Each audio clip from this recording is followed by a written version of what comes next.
Magandang hapon guys. Nandito tayo ngayon sa Iloilo City Garden of Love.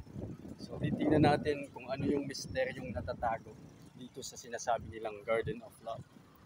Matatagpuan nga ba dito ang tunay na pagmamahal, tunay na pag-ibig? Tingnan natin sa mga naglalagablab na puso.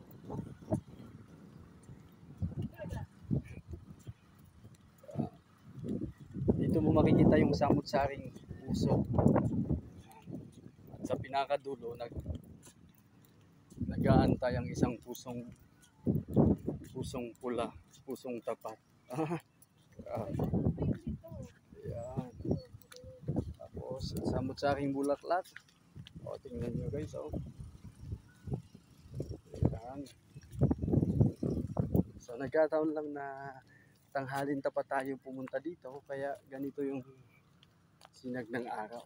So you can follow them at their Facebook page. Ayan.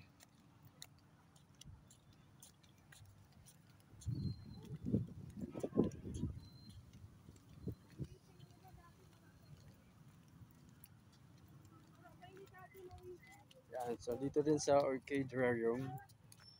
Oh, ang gaganda ng mga orchids nila. Ayan. Tapos dito. So ito yung wishing well. Kung bisa wishing wheel. Ayan. At wheel. Ayan. Ayan. So yan po si Lula Basyang. Ayan. Ayan. So I wish na magbayad na yung mga may utang. Ayan. Yes. So, napakalawak pa guys ng kanyang lupain.